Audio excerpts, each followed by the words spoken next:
චණ්ඩාශෝක ධර්මාශෝකුනේ බණහලා. ලේතවරුණු කඩුව බිම දාලා අඟුලිමාලට සව්කෙලසුන් නැසලා මහරහත් භාවයට පත් වෙන්න පුළුවන්කම ලැබුණේ බණහපු නිසා.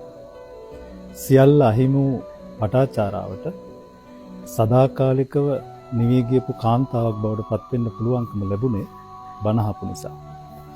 බණ කියන එක හොඳයිනේ. බණ අහන එකත් හොඳයිනේ. ඒතර ඔබ වහන්සේට මේ දෙස් විදෙස් ලෝකේ බෞද්ධයන්ට මේ ධර්මයේ තුලින් ආමන්ත්‍රණය කරන්න අවස්ථාවක් ලැබුණා. ඉතින් ඔබ වහන්සේ ඒ වාග්යවන්තේ වාසනා ගුණය ගැන ඔබ වහන්සේගේ කියවීම කොහොමද? ඔබ වහන්සේ කොහොමද ඒක දකින්නේ? බණ කියන එක හාමුදුරුවන්ට අරුමයක් නෙමෙයිනේ. හාමුදුරුවෝ ඉන්නෙම බණ කියන්නේ. 2014 තමයි ඉස්සරලම් බණක් කිව්වේ. ඒ කියන්නේ ප්‍රසිද්ධිය බණක් කියලා කිව්වේ 2014.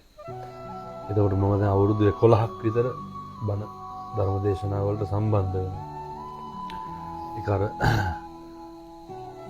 සාමාන්‍ය අපේ පන්සල් වල හාමුදුරුවෝ කරන විදිහමයිනේ. මේක අරුමයක් මැජික් එකක් නෑ. මේ ඇවිල්ලා ආරාධනා කරොත් බණට යනවා. ඒක මගේ ඕක තමයි වෙන්නේ. ආරාධනා කරපුවාම බණට යනවා. ඔය මම ඔය විශ්වවිද්‍යාල අධ්‍යාපන කටයුතු ඉවර වෙලා මාස කිහිපයක් පන්සලේ ඉන්නකොට මම හිතන්නේ අහලත් ඇති හාමුදුරුවෝ ජාතික රූපවාහිනියේ පොඩි වැඩසටහනකට ඇවිල්ලා අපේ අසංකයි අපේ අයියාගේ සම්බන්ධකම් වලට පොඩි වොයිස් කට් එකක් ගත්තා. ඒක අහලා තමයි එයා කිව්වේ සම්මාදිට්ඨියට ගිහින් බණක් කියවන්න ඕන කියලා. ඒ කියන්නේ කලිමුත් මම බණ කිව්වා. ඔව්. හැබැයි මට ඔය මේ සෝෂල් මීඩියා පරිශීලනය පිළිබඳ මට ලොකු අවබෝධයකුත් නැහැ. අවබෝධය තිබ්බත් සෝෂල් මීඩියා ගැන අවබෝධය නැති කෙනෙක් හොයාගන්න බැරි තරම් තිබ්බත් ඒක ලොකු අර සමහරු තියෙනවා යන්න තැන වීඩියෝ කරනවා යන්න තැන ෆොටෝ ගහනවා. දැන් බණකට යනවා ෆොටෝ එකක්ද. එහෙම එකක් මගේ තිබෙන්නේ නැහැ. එතකොට ඒ හින්දාම වෙන්න සහ ඊට කලින් ওই විවිධ මාධ්‍යවල ධර්මදේශනාවලට ආරාධනා කරා. අපි මේ කැලේ කොලේ මේ පන්සලේ බොහොම හාමුදුරන්ට පේනවනේ. අපේ සද්ද නැවතුනොත් ඇහෙන්නේ කුරුල්ලොන්ගේ සද්ද විතරයි. තාම රමණීය නිස්කලංක පරිසරයක්. බොහොම නිස්කලංක තැනක් රජ කාලේ ඉඳන්. මෙතන බොහොම නිදහසේ හිටියේ. පන්සලකට ඊටාම සුදුසු තැන. ඔව් රහතන් වහන්සේලා වැඩ හිටු භූමියක්. ඉතින් අපේ ලොකු හාමුදුරුවොත් එහෙමයි ඒ ගුරු ආభాෂය නිසා හරි රුචි වුණා හාමුදුරුවනේ. නිස්කලංක භාවයට සහ මේ නිදහසට.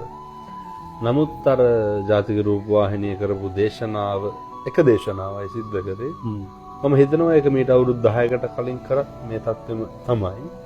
එක දේශනාවයි සිද්ධ කරේ. ඒ දේශනාවෙන් තමයි මුළු ලෝකයක් ධර්මයේ වැළඳගත්තේ. මම අදටත් කියන්නේ මේ කත්නෝරුවේ සිරිධම්මගේ හපංකමක් නෙමෙයි.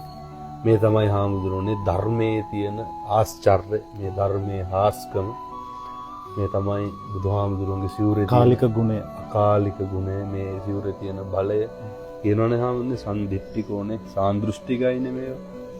එතකොට එහෙම නැත්තම් මෙතන කිසිම පුද්ගලයෙකුගේ හාස්කමක් නෙමෙයිනේ. සිවුරේ ධර්මයේ බුදුහාමුදුරන්ගේ බලය කියලා තමයි කියන්නේ.